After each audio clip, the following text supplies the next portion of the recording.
गुरुर्ब्रह्मा गुरुर्विष्णुः गुरुर्देवो महेश्वरः गुरुः साक्षात् परब्रह्म तस्मै श्री गुरवे नमः।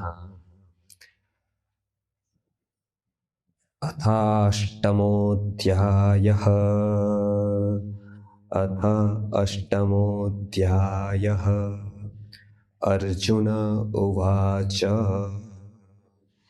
अर्जुन उवाच किं तत् ब्रह्म किमध्यात्मम् किं तत् ब्रह्म किमध्यात्मम् किं कर्म पुरुषोत्तम किं कर्म पुरुषोत्तम अधिभूतं च किं प्रोक्तम् अधिभूतं च किं प्रोक्तम् अधिदैवं किमुच्यते अधिदैवं किमुच्यते अधियज्ञः कथं कोत्र अधियज्ञः कथं कोत्र देहेऽस्मिन् मधुसूदन देहेऽस्मिन् मधुसूदन प्रयाणकाले च कथं प्रयाणकाले च कथं ज्ञेयोऽसि नियतात्मभिः ज्ञेयोऽसि नियतात्मभिः। જ્ઞાન વિજ્ઞાન યોગની સમાપ્તિ પછી 8મા અધ્યાયની શરૂઆત અક્ષર બ્રહ્મ યોગની શરૂઆત થઈ છે।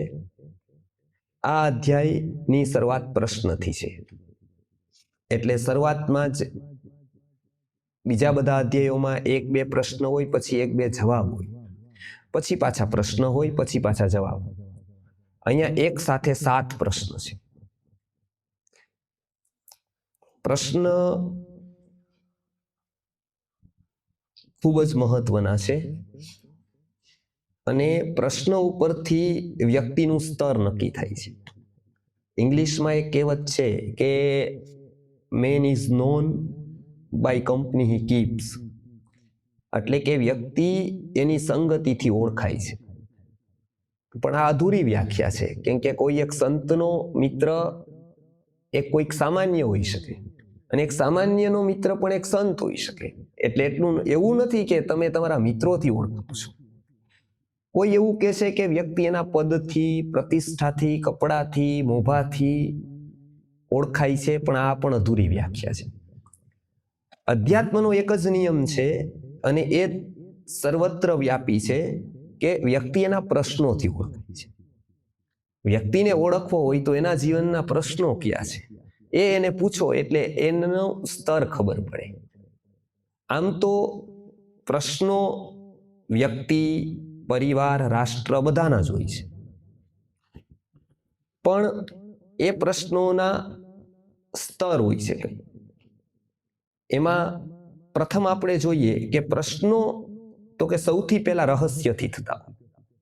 જ્યાં આપણને રહસ્ય લાગે ત્યાં આપણો પ્રશ્ન હોય। જેવી રીતે આપણે અહીંથી દરરોજ જઈએ, દરરોજ મકાનમાં જોઈએ, કંઈ જ ન હોય, પણ એ મકાન ઉપર લખેલું હોય કે અંદર જોવાની મનાઈ છે, તો તરત જ ઘણા બધા લોકો 100માંથી 90 લોકો એમાં અંદર જોવા જાય, એમ કે ના પાડી અને એક રહસ્ય ઊભું કર્યું છે। જે વાત રહસ્યપૂર્ણ છે ત્યાં પ્રશ્ન છે, એટલે આ એક પ્રશ્ન કાંઈ જ નથી, લેવા દેવા કંઈ જ નથી, પણ ત્યાં રહસ્ય છે। પછી તો કે જ્યાં રસ છે ત્યાં પ્રશ્ન છે। ઘણા લોકો ભાગવત કથા સાંભળે, કથામાં જાય, કીર્તન કરે, બધું જ થાય, પણ એનો રસ ક્યાં? રસ હજી ધંધામાં જ હોય, રસ હજી એમાં જ રસ હોય, બધું જ એ જ ભૌતિકતામાં રસ હોય, તો એ આવું 100 વાર, 200 વાર, 500 વાર કરીને પણ કોઈ ક્રાંતિ ઘટિત ન થાય, કેમ કે એનો રસ બદલ્યો નથી। રસ જ્યાં ઉત્પન્ન થાય ત્યાં પ્રશ્નો થાય। આપણો રસ જ્યાં હોય ત્યાં આપણને પ્રશ્નો કરાવે. પછી તો કે મહત્વનું લાગે ત્યાં પ્રશ્ન થાય. આપણું બાળક છે એ SSCમાં હોય અને પરીક્ષા ક્યારે એ પ્રશ્ન આવે કે શું નક્કી થાય છે, તો આપણું ધ્યાન ત્યાં જાય. કેમ? તો કે એનું મહત્વ આપણને લાગે. મહત્વ જ્યાં સમજાય ત્યાં પ્રશ્નો થાય. મહત્વ ન હોય તો પ્રશ્ન ન હોય. પછી તો કે સંબંધ હોય ત્યાં પ્રશ્ન હોય. કોઈ વ્યક્તિની આપણે પૂછીએ કે ભાઈ તમે સવારે કેટલા વાગે ઉઠો, શું કરો, એનું કારણ શું? કે આપણો કંઈક સંબંધ એની સાથે થયો. બાકી આખું જગત કેટલા વાગે ઉઠે એનાથી આપણને શું મતલબ હોય? કોઈ ગમે તે કરે એનાથી આપણને શું લેવા દેવા હોય? કે તમારી કોઈ ઘટના કયો, તમે શું કરતા હતા, તમે નાના હતા ત્યારે શું કરતા હતા. મહાપુરુષોના જીવન ચરિત્ર લખાય ત્યારે પૂછવા વાળા આવું બધું પૂછે, કેમ કે એનો સંબંધ હોય. પણ બીજાને કાંઈ લેવા દેવાનો હોય કે ભાઈ એવા તો જન્મતા હોય, મરતા હોય, એનું કોણ ધ્યાન રાખે? કોણ શું થયું, કોણ ક્યાં ભણ્યું, કોને શું કર્યું? કેમ કે એનો સંબંધ નથી. ત્યાં સંબંધ હોય ત્યાં પ્રશ્ન થાય. પછી તો કે સ્વાર્થ આવે ત્યાં પ્રશ્ન થાય. ભાવ વધે ઘટે ત્યાં આપણા સ્વાર્થનો સંબંધ આવે. તો જીરુનો વેપારી હોય એ દરરોજ કે માર્કેટ યાર્ડમાં હોય તો ભાવ ઉત્તલ નીચે થતા હોય, બીજા બધા નોકરિયા તો એમને હોય, એના એ પેજ ઉપર ધ્યાન જ ન જાય. પણ વેપારીને પેલું પેજ 1000 જણા મરી ગયા, એક્સિડન્ટ થયું, એની ઉપર એનું ધ્યાન ન હોય, કાંઈ વાંધો નહીં, ગયા. પણ જીરુનો ભાવ ગયો કે નહીં, એની યારે બહુ મોટો સંબંધ એની યારે હોય. એ નથી ઘટ્યો ને, નકર એનું બહુ મોટું ઘટી જાય. પ્રલય થઈ જાય દુનિયામાં, એનું કાંઈ ન જાય. પણ જીરુનો ભાવ ડાઉન થાય તો એનું ઘણું બધું હોયું જાય, તો એ પોતે ડાઉન થઈ જાય. કેમ? તો કે ત્યાં એનો સ્વાર્થ છે. સ્વાર્થ જ્યાં હોય ત્યાં એને પ્રશ્ન હોય. પછી તો કે ભય હોય ત્યાં પણ પ્રશ્ન.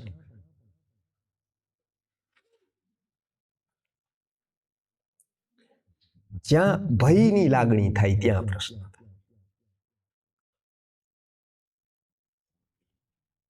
અને જ્યાં મોટી આપત્તિ હોય પૂછ્યા વગર કે પ્રશ્ન સોલ્વ કર્યા વગર, ત્યાં જેવી રીતે કે ભાઈ આ ખાસ 7 નિયમ જાણી લો, ટ્રાફિકના, GSTના, ત્યાં આપણું ધ્યાન છે. કેમ કે ત્યાં એ ન કરીએ તો મોટો પ્રશ્ન કે મોટી આપત્તિ આવવાની સંભાવના હોય. પ્રશ્નોની આવી ઘણી બધી ભૂમિકાઓ છે, અનેક રીતે પ્રશ્નો છે. પણ અહીંયા જે પ્રશ્નો છે એવા કોઈ જ નથી. અહીંયા એની ભૂમિકા તૈયાર થઈ ગઈ. એટલે અર્જુનને એ પ્રશ્ન નથી કે મને આમાંથી શું મળે, પણ હવે એનો પ્રશ્ન એક સ્તરનો છે. એને પ્રશ્ન પૂછ્યો છે કિમ તદ બ્રહ્મ, બ્રહ્મ શું? હવે આવો પ્રશ્ન થાવો આજ એક બહુ મોટી ઘટના છે જીવનની. કેમ કે અબજોપતિને પણ પ્રશ્ન શેના છે? તમે જુઓ, કોઈ એક બાબા આવે છે ને મોટો દરબાર ભરે છે ને 2 લાખ લોકો જાય છે, આપણને એમ થાય કેટલું સનાતનનું કામ થઈ જાય છે. પણ એ જાય છે શું કામ? કે મારો ધંધો નથી હાલતો, હનુમાનજીની કોઈ માળા મને બતાવી દો, કાંઈક મને હનુમાન કામ આવી જાય, કાંઈક તમારો મંત્ર કામ આવી જાય, કાંઈક મને રામ કામ આવી જાય. પણ એ મારા માટે કંઈક કામ આવી જાય તો કામ. મારે એના કામ આવવાનું કાંઈ પ્રશ્ન નથી. મારું કામ કોણ કરી દે એ મોટો, એ પછી ગમે એ હોય. મારું કામ કોણ કરી દે? મારો ધંધો નથી હાલતો, મારે એક ફેક્ટરીમાંથી 2 કરવી છે, એ કોઈ કરી દે પછી ગમે એવો હોય. એવા કોઈ ભગવાન ખરા, એવા કોઈ દેવ ખરા કે મને આમાં મદદ કરે તો મને એમાં રસ પડે?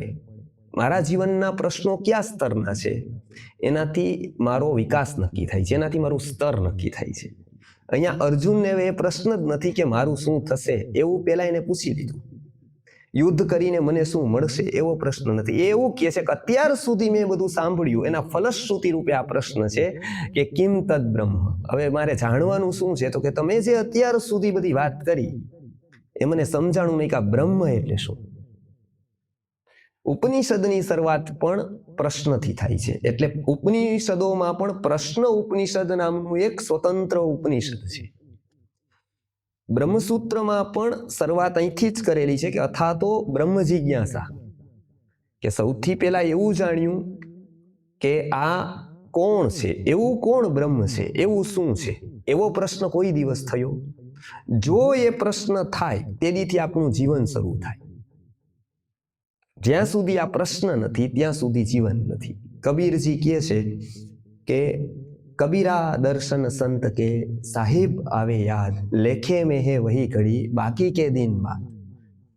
કે એક જ જ્યારથી જીવનની શરૂઆત થઈ તો હજારો લાખો વર્ષથી, અને કેટલાય લોકો 25ના 50ના 60ના 70ના થયા, અને એવા અનેક વાર થયા. આ વખત જ થયા એવું નહીં, અનેક વખત એને 100 વર્ષ થઈ ગયા, 100 નોટ આઉટ રહ્યા, 100 વર્ષનું આયુષ્ય ભોગવ્યું, સરસ શરીર મળ્યું, સારું બધું ઘર મળ્યું, સમાજમાં ખ્યાતિ મળી ગઈ, બધું જ થઈ ગયું, પણ તતહકીમ એનાથી એને કઈ ક્રાંતિ કરતી, એનાથી એના જીવનનું એને કયો એવો સાર્થ શોધી લીધો, કયો એવો અર્થ પામી લીધો કે એનું કલ્યાણ થાય, એવું કાંઈ જ નથી. તો પછી એવું તો કૂતરોય કરે છે, આપણા કરતા સ્પીડથી કરે છે. આપણે જે 100માં કરી, કૂતરો 20માં કરી દે છે.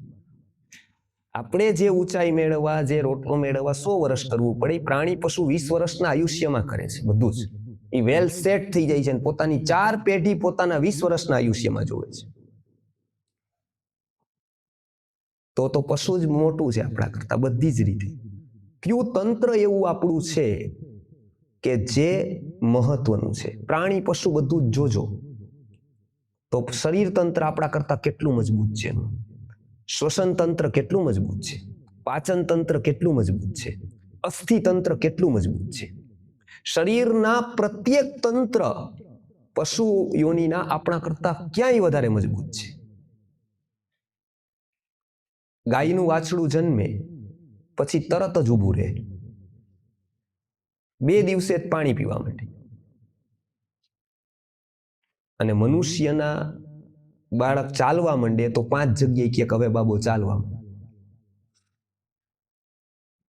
6 મહિને તો માંડ એનો એક સંસ્કાર ખાલી સરખો બેસવાનો થાય, ચાલવાની તો વાત જ દૂર રહી. બેસતા એટલી વાર લાગે, એને ઊભું થતા એટલી વાર લાગે, એને ચાલતા એટલી વાર લાગે, એને પાછો પડે 50 વાર. પશુ એકય વાર ન પડે ચાલતા ચાલતા, એમનેમ ચાલતા શીખે. તરતા શીખવું હોય તો કેટલા સ્વિમિંગ પુલમાં આપણે જવું પડે, કૂતરું એમનેમ શીખે. કેટલી બધી જગ્યાએ મનુષ્ય દુર્બળ છે. કેટલા તંત્ર, અસ્થિતંત્ર કેટલું દુર્બળ એનું, પ્રાણી પશુનું અસ્થિતંત્ર કેટલું પ્રબળ, પાચન તંત્ર કેટલું પ્રબળ. આપણે તો હરડે અને આ કેટલું લેવું પડે, તોય પાછું પચે નહીં, તો વૈદ્યને પાછું પંચકર્મ કરાવવું પડે. કેમ કે બધી જ જગ્યાએ એક જ સમસ્યા, પાચન. પચે 2 રોટલી નો પચે, એમને કાચું જૂનું વાસી બધું જ પચી જાય પશુને. એને કોઈ દી કોઈ ફાંકી ન લેવી પડે, કોઈ દી વિરેચન ન કરાવવું પડે, કાંઈ જ નહીં. પાચન તંત્ર કેટલું પ્રબળ એનું, શ્વસન તંત્ર કેટલું પ્રબળ એનું.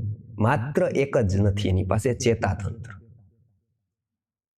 આ ચેતાતંત્ર મનુષ્યનું પ્રબળ છે. એ એક તંત્ર ઉપર એનું આખી જ સફળતાનું રહસ્ય છે.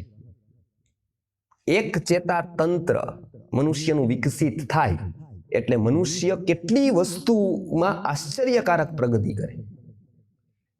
આજે દુઃખની વાત છે, એ વિકસિત થયેલા ચેતાતંત્રના પરિપાક રૂપે આ પ્રશ્ન ઉદ્ભવ્યો છે કે કિમ તદ બ્રહ્મ.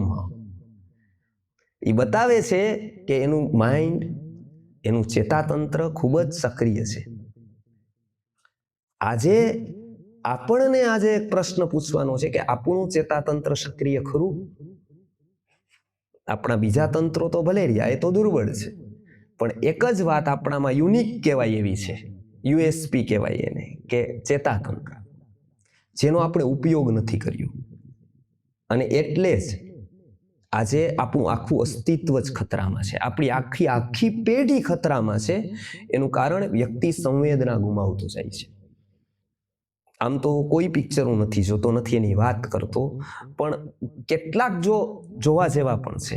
એમાંથી એક છે કે જે જો જાણીને જોવામાં આવે, સમજીને જોવામાં આવે, તો એમાંથી પણ ઘણું બધું શીખવાનું મળે છે. તમે જોયું હશે કદાચ ડાયનોસોરનું પિક્ચર, એનું અસ્થિતંત્ર પ્રાપ્ત થયું અને કાર્બન ડેટિંગથી એના વર્ષો નક્કી થયા કે આજથી હજારો વર્ષ પહેલા કાર્બન ડેટિંગથી એમ કહે છે કે સૌથી મોટું અસ્થિતંત્ર કોઈનું હતું કે જે સિંહને, વાઘને, હાથીને પણ ખાઈ જતું હતું. એવડું મોટું પ્રાણી ડાયનોસોર, આવડું મોટું અસ્થિતંત્ર એનું મળ્યું. એને ખબર પડી કે આટલું મોટું પ્રાણી હતું લુપ્ત કેમ થયું? એક નહીં, આખી પ્રજાતિ લુપ્ત કેમ થઈ ગઈ? ત્યારે આશ્ચર્યકારક ઘટના વૈજ્ઞાનિકોને સામે આવી કે જેમ મોટા પ્રાણીઓ હોય એમ એને ખાવાનું ખૂબ વધારે જોઈએ, જંગલ ખૂબ વધારે જોઈએ, એટલે માનવ વસ્તીમાં ન રહી શકે. ગાય રહી શકે, ભેંસ, પણ હાથી ન રહી શકે આપણી વસ્તી. કેમ કે સ્પેસ વધારે જોઈએ, ખાવાનું વધારે જોઈએ. સિંહ ન રહી શકે આપણે. એટલે એ પ્રાણીઓ સેન્ટ્રલાઇઝ થાય, એ ડિસેન્ટ્રલાઇઝ નું થાય. ગાયોને એક સાથે પૂરી કરવી હોય, ભેંસોને, કૂતરાઓને બહુ અઘરું પડે, કેમ કે ડિસેન્ટ્રલાઇઝ છે, એ કોઈ એક જગ્યાએ નથી. સિંહ એક જ જગ્યાએ છે, જો ગીરમાં, રાજકોટમાં ન હોય, પછી સીધા આફ્રિકામાં હોય. હાથીઓનું પણ એવું હોય. જેમ મોટું પ્રાણી એમ સેન્ટ્રલાઇઝ હોય કુદરતી રીતે, કેમ કે એને ખાવા જે જોઈએ એ અહીંની વસ્તી પૂરું ન પાડી શકે. એને નાના નાના કેટલા પ્રાણીઓ જોઈએ, એટલે એને ગાઢ જંગલ અને મોટું જંગલ જોઈએ. એટલે આ એવડું મોટું તો કોઈક એક જ જગ્યાએ એની વસ્તી હતી. મનુષ્યોમાં પણ એવું છે. એક લાખો દેતા નો મળે ને બીજો તાંબિયાના તેર. આનંદ કહે પરમાણદા, માણસે માણસે ફેર. બે જ ભાઈઓ હોય પણ કેટલું અંતર હોય બંનેમાં, આભ અને ગાભ. પતિ પત્ની બે જ હોય, કેટલો ફરક હોય બંને. કેમ? તો કે એ ફરક એના જન્મારાઓના વિકાસનો હોય.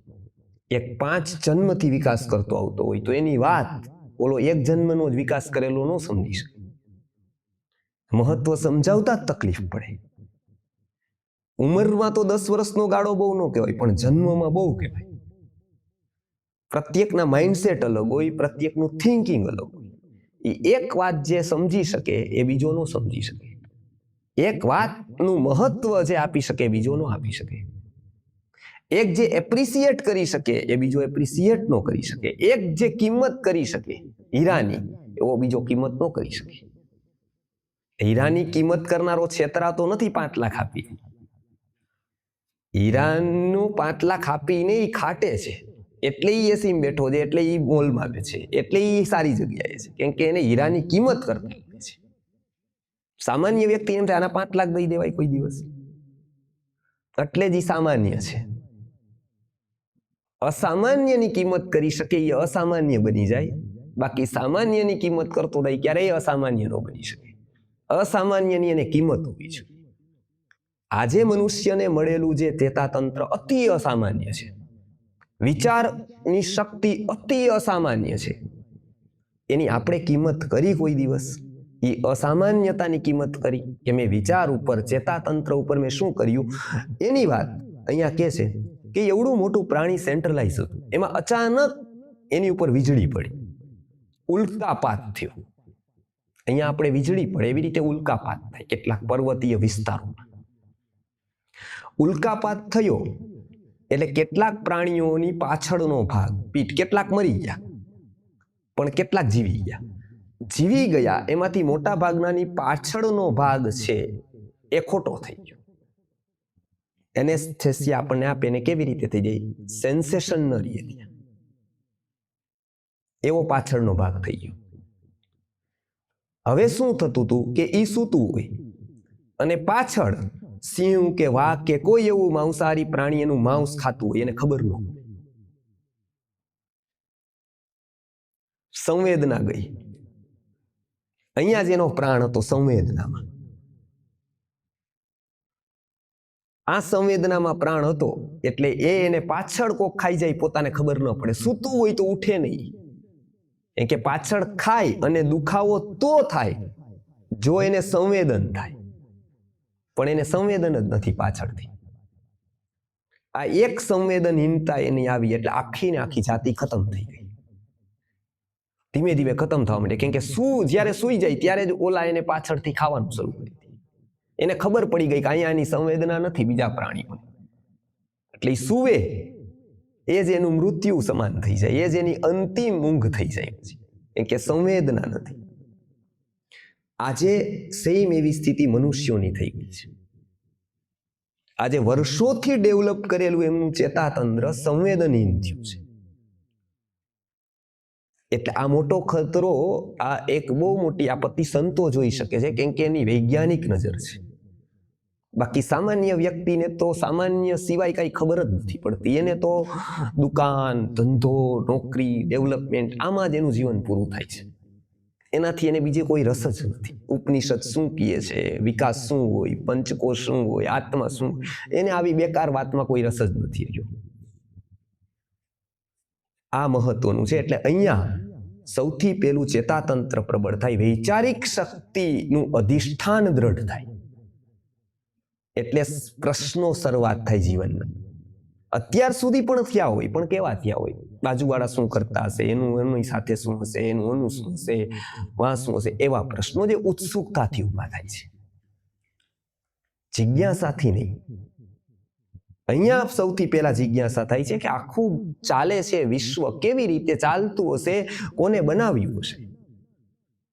એટલે પેલો પ્રશ્ન છે કિમ તદ બ્રહ્મ. જે તમે સૃષ્ટિના મૂળની વાત કરી, એ મૂળથી એ શરૂઆત કરે છે. મૂળ શું છે? તો કે બ્રહ્મ છે.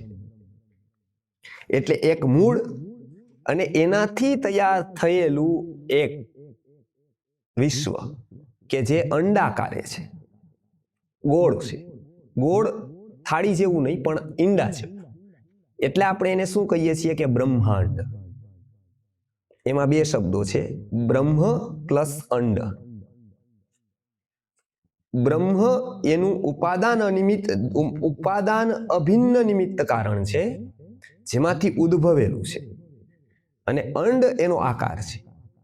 એટલે આપણે એને વારંવાર આપણે એ બોલીએ છીએ, પણ ભાગ્યે જ વિચાર કરીએ છીએ. બ્રહ્માંડ કે બ્રહ્મ પ્લસ અંડ, એટલે એ બન્યું બ્રહ્માંડ. અહીંયા એ બ્રહ્મની વાત કરે છે કે એ બ્રહ્મ શું છે કે જેનાથી બધું જ ઉત્પન્ન થયું છે. એ બ્રહ્મ શું છે એ પહેલો પ્રશ્ન છે. પછી તો કે એ બ્રહ્મની વ્યવસ્થા કેવી છે, પહોંચવાનો માર્ગ કયો છે, એ માર્ગ કયો, રસ્તો કયો. ઓલો વ્યક્તિ ત્યાં છે, પણ એનો મેપ કયો પહોંચવાનો, તો એ બીજો પ્રશ્ન કહે છે કે કિમ અધ્યાત્મ. એ એનો રસ્તો છે. એક તો બ્રહ્મ શું છે, એ છે, એનું અસ્તિત્વ છે, તો એના સુધી પહોંચવાનો માર્ગ કયો, એના સુધી પહોંચવાનો જે રસ્તો છે, એને જ અધ્યાત્મ કહેવામાં આવે છે. અધ્યાત્મ એટલે ધૂન ભજન એવું નથી, એ તો સામાન્ય વાત છે, પણ એનો જે માર્ગ છે ત્યાં પહોંચવાનો, એને જીવંત રાખવો જરૂરી બને છે. એ જ અધ્યાત્મ છે. કોઈ કેળી હોય, ગામડામાં જઈએ તો શું થાય, તો કે ઘણો ટાઈમ લોકો એની ઉપર ચાલે નહીં, તો ત્યાં રસ્તો ન રહે, ઘાસ થઈ જાય, પછી ધીમે ધીમે પૂરું થઈ જાય. એને રસ્તો રાખવો હોય, રસ્તો નહીં તો કમસે કમ કેળી રાખવી હોય, તો શું કરવું પડે, તો કે બીજું કાંઈ ન કરો, કમસે કમ ચાલવાનું ચાલુ રાખવું. જોઈ ચાલવાનું ચાલુ રહે તો કદાચ ચાલવા વાળો પહોંચે કે ન પહોંચે, પણ બીજા જે પહોંચવા વાળા હોય એને કેળી આસાનીથી મળી જાય, કેમ કે એ રસ્તો ચાલુ છે, બંધ નથી. એ ત્યાં કેળી થઈ જાય, ચાલે રાખે, ચાલે રાખે, ચાલે રાખે. અધ્યાત્મનો માર્ગ એવો છે, એને પોતાની પ્રાપ્તિ થાય કે ન થાય, પણ એ માર્ગને શરૂ રાખવો, ચાલુ રાખવો જરૂરી બને. એટલે આ બીજો કીધો કે એનો રસ્તો એ અધ્યાત્મ છે. પછી કે છે કે એ રસ્તો છે એની માટેની વ્યવસ્થા, લેફ્ટ રાઈટ ઉપર નીચે, એની શું વ્યવસ્થા છે. એટલે ત્રીજો પ્રશ્ન એ છે કિમ કર્મ. કર્મ એની વ્યવસ્થા છે, આ ત્રીજો પ્રશ્ન છે. પછી કે છે કે અધિભૂતમ, 5 મહાભૂતો, અધિદૈવ એટલે કે એની પાછળ કામ કરવા વાળી શક્તિ, પછી અધિયજ્ઞ તો કે પરમાત્માની એક બીજી શક્તિ કે જે આપણી અંદર કામ કરે છે, એ શું છે, અને એ પરમાત્મા સ્વરૂપ જે શક્તિ છે એ આપણી અંદર છે, એને જાણવાનો રસ્તો. આવા 7 પ્રશ્નો અહીંયા આપેલા છે. આ 7 પ્રશ્નથી જ આ અધ્યાયની શરૂઆત છે. તો તો પેલો પ્રશ્ન કીધો કિમ તદ બ્રહ્મ, એટલે કે જેનાથી ઉત્પન્ન જગત થાય છે એ બ્રહ્મ શું છે. પછી અધ્યાત્મ, ત્યાં પહોંચવાનો માર્ગ કયો છે. પછી એ માર્ગની વ્યવસ્થા એટલે કે કર્મ નામની વ્યવસ્થા કેવી છે. પછી આ જે સઘળું જગત ભૌતિક દેખાય છે મને કે સૌને, એ અધિભૂત શું છે. પછી એની પાછળ એ ભૂતોને ઉત્પન્ન કરવા વાળી કોઈ શક્તિ છે, ચલાવવા વાળી કોઈ શક્તિ છે, એ શું છે, એને કહેવાય છે અધિદેવ, એ શક્તિ. પછી અધિયજ્ઞ શું છે. પરમાત્મા શક્તિ જે આપ એ કયો છો કે જે સબ્જેક્ટિવ છે, ઓલી શક્તિ ઓબ્જેક્ટિવ છે. જેવી રીતે એક લાઇટ ચાલુ થાય છે અને મારું શરીર ચાલે છે, બેયમાં બહુ એ બેયની શક્તિ અલગ અલગ છે. આ ઇલેક્ટ્રિસિટી છે, અહીંયા પ્રાણ શક્તિ છે. આ ચેતન આરે જોડાયેલી છે, ઓલી જળ આરે જોડાયેલી. જળ આરે જોડાયેલી શક્તિનું જળ સ્વરૂપ છે, ચેતન આરે જોડાયેલી શક્તિનું ચેતન સ્વરૂપ છે. એ ચેતન સ્વરૂપ શક્તિ અધિયજ્ઞ રૂપે કોણ છે અને સ્વયં પરમાત્મા કોણ છે ને એને કેવી રીતે દેહમાં રહેવા વાળા પરમાત્માની ભૂમિકા એવી કઈ છે કે એને કઈ રીતે જાણી શકાય. કથમ જ્ઞેયોસી, હું એવું કયું સ્તર પ્રાપ્ત કરું, એવી કઈ યોગ્યતા પ્રાપ્ત કરું કે હું જાણી શકું. આ સબ્જેક્ટિવ પ્રશ્ન છે, કેમ કે એમાં બહાર કાંઈ નથી કરવાનું. એને ઓળખવા માટે કઈ એમાં ફેરફાર નથી કરવાનો, આને ડેવલપ થવાનું છે. આને એવું સ્તર લાવવાનું છે, એવી અવસ્થા લાવવાની છે કે ત્યાં સુધી પહોંચી શકે. આ અવસ્થાગમ્ય વાત છે, તર્કગમ્ય ભાષાગમ્ય વાત નથી. એટલે આ 7 પ્રશ્ન કે અધિયજ્ઞ કથં કોત્ર એટલે કે કોણ છે, દેહસ્મિન એટલે કે દેહમાં કઈ શક્તિ છે, અને પ્રયાણ કાલે ચ કથમ એટલે કે જીવનના અંત સુધીમાં પણ હું એને કેવી રીતે જાણી શકું. અહીંયા અંત સુધીનો અર્થ સાર રૂપ છે. અંત એટલે એવું નથી કે અંતે આપણે એમ શું કહીએ કે અંત અર્થ સિદ્ધાંતના અર્થમાં પણ હોય છે અને સારના અર્થમાં હોય છે. આપણે જ્યારે એમ કહીએ ને કે અંતે શું, ત્યારે એવું નતું હોતું કે આ છેલ્લે શું, એવું પણ એનો સાર શું. આપણે એવું કહીએ ને કે આટલું બધું કર્યું, અંતે મને શું મળ્યું, તો અંતે એટલે છેલ્લે મને શું મળ્યું એવો પ્રશ્ન નથી, પણ એના સાર રૂપ શું. અહીંયા કહે છે કે સાર અંતે જીવનનો આ જાણવામાં છે, તે હું કેવી રીતે જાણી શકું. એટલે બ્રહ્મથી શરૂ થયેલી વાત જ્ઞાને પૂરી થાય છે. એટલે પેલું તત્વનો પ્રશ્ન છે અને એનો જ્ઞાનમાં પૂર્ણાવતી છે. એટલે આ 2 છેડા છે. પેલો બ્રહ્મથી શરૂ થયો, અંતમાં પ્રશ્ન જ્ઞાને પૂરો થયો કે એવો કયો રસ્તો છે કે હું એને જાણી શકું. કેમ? તો કે હવે એને ખબર પડી ગઈ છે કે જ્ઞાન જ મહત્વનું છે. અંતે બધો જ છેડો ક્યાં ભેગો થાય છે, તમે જો વિચાર. બધા જ લોકો ઘણા બધા સોશિયલ કામ કરે છે, વર્ક કરે છે, અંતે જ્યાં સુધી વિચાર ઉપર વર્ક નહીં કરે ત્યાં સુધી બધો જ શૂન્ય તણો સરવાળો છે. બધા કહે છે કે ભાઈ અમે ખેડૂતોને સુખી કરી દઈએ. આજ જ વાત થતી હતી કે ભાઈ અંતે આ ભાઈ બેંગાળથી આવ્યા હતા તો પૂછતા હતા કિસાનો કો સુખી કરી દે. કા કિસાન સુખી હોકર કરેગા, સુખી થઈ જશે પછી શું. કેટલાક વૈદો કહે છે કે અમારે આખું કેન્સર મુક્ત ભારત કરી દેવું છે, પણ એ મુક્ત થશે ને ખાવાનું ચાલુ એનું જ રાખશે જે આજે છે, તો તમે નહીં ધન્વંતરી આવશે તોય એને મુક્ત નહીં કરી શકે. તમે કેટલીક વસ્તુ બધાને મુક્ત કરવા નીકળ્યા છે કે ભાઈ કોઈને કેન્સર મુક્ત, કોઈને ગરીબી મુક્ત કરવું છે, પણ દોષ મુક્ત કરવું એ મહત્વનું છે. દોષ મુક્ત એક થાય એટલે બધી વિકૃતિથી મુક્ત વ્યક્તિ થાય. એટલે પેલું કામ વિચાર ઉપર કરવાનું છે, અને આજ એ જ વ્યક્તિને વિચારની કિંમત નથી. એ સૌથી મોટું 8મું કે 9મું આશ્ચર્ય છે જગતનું, કે એને એ જ ખબર નથી કે વિચારનું કેટલું મહત્વ છે. એને કોઈ દિવસ વિચાર હશે એના ઉપર નથી કર્યો. એક સોનાની કિંમત ખબર પડતા 500 વર્ષ લાગ્યા વ્યક્તિને. હતું અહીંયા જ, ખાણોમાં જ હતું, નજીક જ હતું. એની કિંમત આટલી બધી હોઈ શકે એ પેલા કોઈને ખબર જ નથી કે સોનાની આટલી કિંમત થઈ શકે કોઈ દિવસ. કે બધું એક બાજુ રાખો, કિલોમાં લઈએ ને ઓલું આટલું કરે, અને અહીંયા નહીં, વિદેશમાં ખબર નહોતી એટલે એ મરીના ભાવે સોનું આપતા હતા, તોલું. મરી મસાલા લઈ જતા ને એના ભાવ એના તોલે તોલે સોનું આપતા, કે એને સોનાની કિંમત ખબર નહોતી કે આટલી બધી એક દિવસ કિંમત થશે આની. 500 વર્ષ લાગ્યા મનુષ્ય જાતિને સોનાની કિંમત ખબર પડતા, 300 વર્ષ લાગ્યા, 200 વર્ષ લાગ્યા એને જમીનની કિંમત ખબર પડતા. જે ખેતી કરે છે, જે જમીનમાં રહે છે, એ જમીનની આટલી બધી કિંમત છે એને ખબર નહોતી. અને એ નહોતી ખબર કે વસ્તી વધવાની છે, જમીન 1 ઇંચ વધવાની નથી. જમીન વધવાની નથી 1 ઇંચ પણ, વસ્તી વધવાની છે આખા વિશ્વ. જમીન એટલી જ રહેવાની છે, ઉલટી ઘટવાની પૂરી શક્યતા છે. તો આ જમીનની આટલી કિંમત હશે એને ખબર જ ન પડી 200-300. એ ખબર પડતા અલગ અર્થક્રાંતિ થઈ. વિચારની મહત્તા એને નથી ખબર. જે દિવસે પડશે એને ખબર, તે દિવસે આત્મક્રાંતિ થશે. એને ખબર પડશે કે જીવનમાં વિચારનું ખૂબ મહત્વ છે, સંતતિને વિચાર આપવાનું બહુ મહત્વ છે. એ નથી તો બાકી તમે 1000 વસ્તુ આપશો એની કોઈ કિંમત નથી. કેમ કે મનુષ્યનું પરિવર્તન વિચાર અધીન જ છે. મનુષ્યના સુખ દુઃખ એની પરિસ્થિતિને અધીન ઓછા છે, એની મનસ્થિતિને અધીન વધારે છે. એટલે કોઈ એકની એક પરિસ્થિતિમાં એક વ્યક્તિ પ્રસન્ન હોય છે, એની પરિસ્થિતિમાં બીજો બહુ દુઃખીને ફરિયાદી. ઉલટું જોવા મળે, એકને ખૂબ દુઃખ છે છતાં એ પ્રસન્ન છે, એકને બધું જ છે, બંગલા ગાડી, છતાંય એને ફરિયાદનો કોઈ પાર જ નથી. કેમ? તો કે એનું માઇન્ડસેટ એવું છે, એને અહીંયા કામ નથી કર્યું.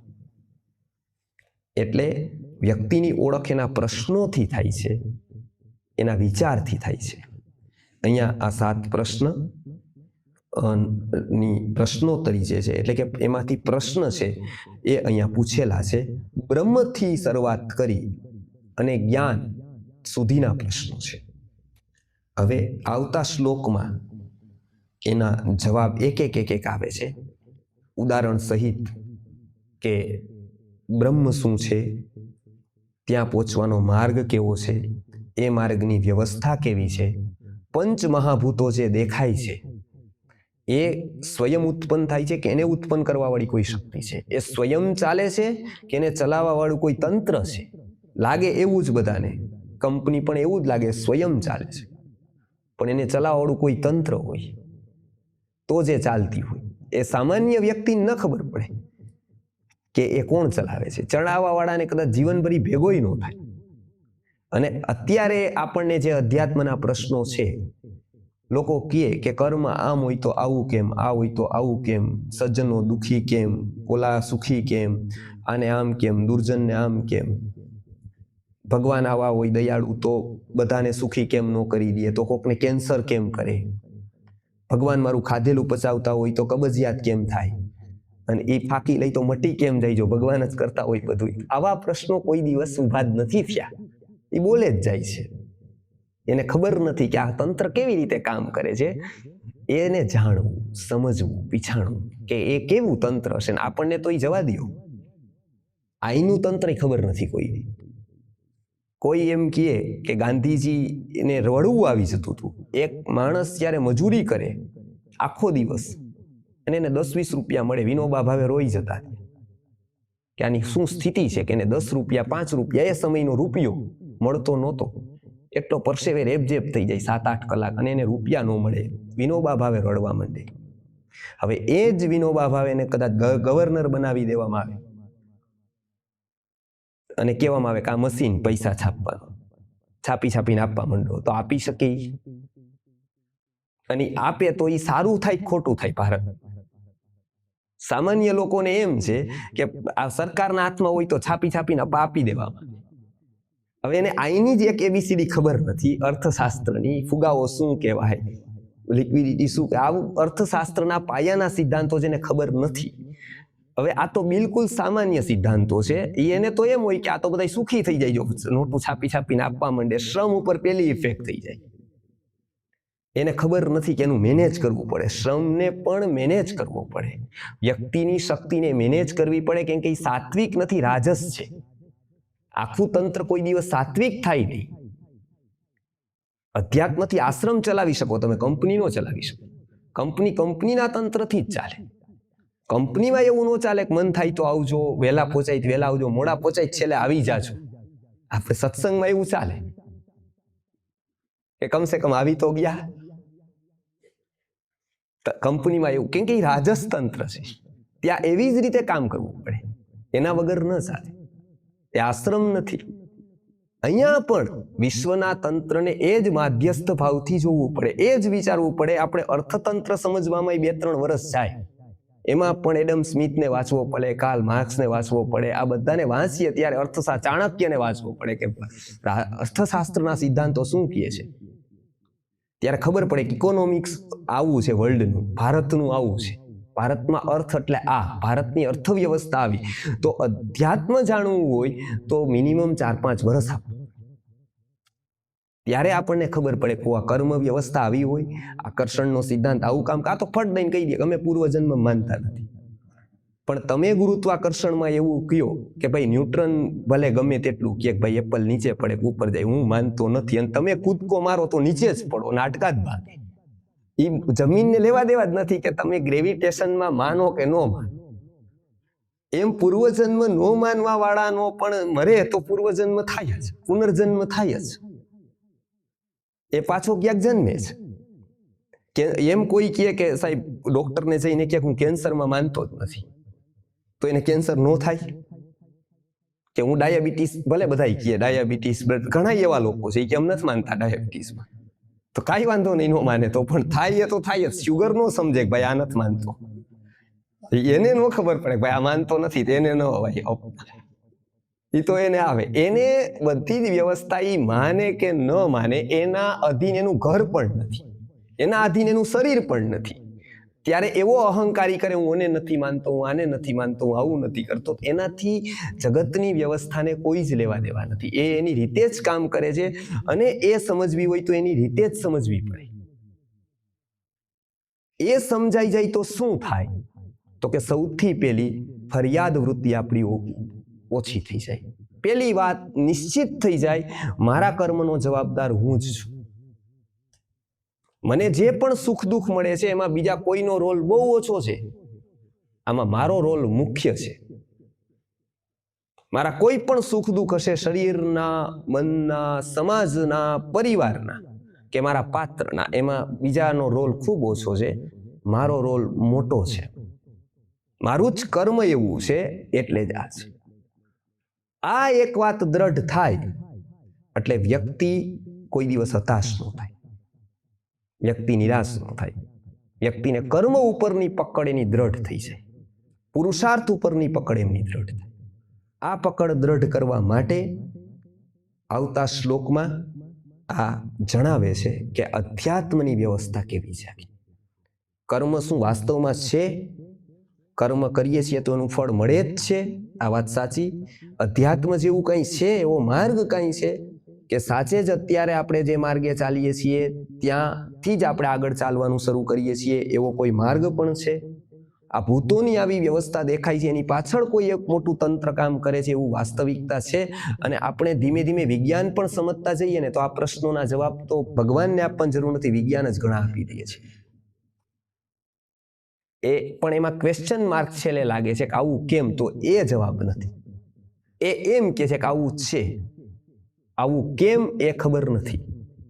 અધ્યાત્મનો રોલ ત્યાં જ આવે છે, એ કહે છે કે આવું કેમ. બાકી તો લોકોને અવશ્રાવ્ય ધ્વનિ કોને કહેવાય, પરાશ્રાવ્ય કોને કહેવાય, કાંઈ જ ખબર ન. એને એમ કાંઈ આ તો અવાજ આવે છે અને આપણે સાંભળીએ છીએ, એટલી જ ખબર હોય કે આ શબ્દ બોલે. પણ એ કર્ણપટલમાં કેવી રીતે શબ્દો જાય, ધ્વનિ અથડાય, અથડાય એટલે આપણે સાંભળી શકીએ. એટલે આપણા કર્ણપટલમાં સંભળાય એટલે સાંભળી શકીએ. સર્પ છે તેને કાન નથી, તો એ કેવી રીતે સાંભળે? સાંભળે તો છે. સર્પને કાન નથી, શ્રોત્રેન્દ્રિય છે અને પૂરા શરીરમાં છે. કે આપણે જેમ કાનની અંદર અથડાય ધ્વનિ, એમ સર્પને આખા શરીરે અથડાય. એટલે એ સેન્સેશન આપણે કાનમાં છે અને પૂરા શરીરમાં છે. એટલે તરંગો આપણે આમ વસ્તુ પડે તે સાંભળી શકે એટલે ભાગી જાય. થોડો અવાજ થાય તો ભાગી જાય. એ સેન્સેશન એક આખા શરીરમાં છે. હાથી છે તો એ પરાશ્રાવ્ય સાંભળી શકે, વેલ માછલી પરાશ્રાવ્ય સાંભળી શકે, કૂતરું નાનું હોય તો અવશ્રાવ્ય સાંભળે. આવી ધ્વનિની જ કોઈ ખબર નથી. એની ખબર પડતા કેટલી શોધ એની ઉપર થઈ ગઈ. લોકો મોબાઈલ વાપરે પણ એને નથી ખબર કે ધ્વનિનું રૂપાંતર પહેલા અવશ્રાવ્યમાં થાય ને પછી જ શ્રાવ્યમાં થાય, તો જ આપણો એઝ ઇટ ઇઝ શબ્દ સંભળાય. નહીં તો ઘોંઘાટ ઉભો થાય મોબાઈલ પછી. એનો પરફેક્ટ શબ્દ જ આપણને પ્યોર સંભળાય નહીં, કેમ કે એવા કેટલાય અવાજના તરંગો છે.